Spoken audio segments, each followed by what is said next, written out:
สบายดีรู้สึกว่าตื่นตาตื่นใจและตื่นเต้นอันนี้เป็นโซแรกของฮาร์ดเลยที่มาร่วมกับแซนแฟชั่นทีวีอาจจะเป็นครั้งแรกของเขารู้สึกว่าตื่นเต้นแล้วก็มีความแบบแวววาวมีหลายๆของเสื้อเลยรู้สึกแบบมีความแตกต่างมีความแบบได้ความรู้ในอย่างไรในมื้อนี้โดยดอกจำปาของเขามัน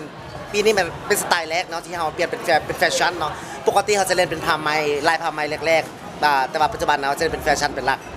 จะมีความแตกต่างจากเก่าจากที่เขาเคยลิ้นผ้าไหมอย่างนั้นนะแมนแล้วตอนนี้มาเปลี่ยนเป็นแฟชั่นลองเบิร์สไตล์ใหม่แบบใหม่เมื่อนี้แมนคอลเลคชันของคำล่าแมนเขาเน้นแจ็คเก็ตและก็หนังเป็นหลักเป็นคอลเลคชันที่ฮันใดก็บ่เคยมีฮันเขามีเป็นฮันแรกที่เป็นแจ็คเก็ตและเป็นหนังมาผสมผสานเป็นสูตรแบบสากลที่มาให้เซาอยู่ลาวโดยตอนนี้กำลังจะขยายประมาณทางกำลังสู้ๆในเซาเนาะทั้งหมดนี้จะมี3สาขาไว้นี้แต่ว่าสาข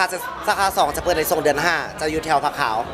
บ้านผักขาวแมนนั่นประมาณนั้นอันนั้นมันสาขา2สาขา3น่าจะเป็นแถวไอเทคที่เราวางแผนกันไว้แต่ว่าสาขา2มันใกล้ๆจะเปิดไว้นี้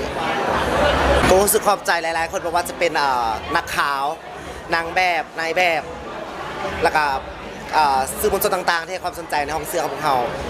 ซึ่งนอกจากมีความตั้งใจหลายที่เห็นคอลเลคชันหลายๆแบบมันจะเป็นการถ่ายแบบการเทปฏิทินเห็นงานเห็นนั้นเห็นนี่หลายอย่างหรือจะเป็นการเดินแฟชั่นแฟชั่นครั้งแรกเห็นมาเพื่อไปมีความแตกต่างผลงานอันสุดท้ายของหาดดอกจำปาผ้าไหมเนาะจะเป็นปฏิทิน2027จะรวมดาวรวมนางงามทุกเวทีคือเก่าเนาะจะเป็นปีนี้แต่ว่าปีนี้จะเป็นคอลเลคชันพิเศษก็คือจะมีนางสังขาร3คน2019 2024และ2025คร่าวๆไว้แต่ว่าที่มาแน่ๆมัน2024กับ2025มาแน่นอนที่จะลงมาในวันที่18 เดือน 7 2026เริ่มถ่ายแต่ว่าจะปล่อยมันวันที่27เป็นปฏิทิน2027ตอนนี้กำลังการเกี่ยมเป็นแบบลายใหม่ลายแบบมรดกโลกลายแบบเก่าแก่และพบกันไว้นี้ขอบใจ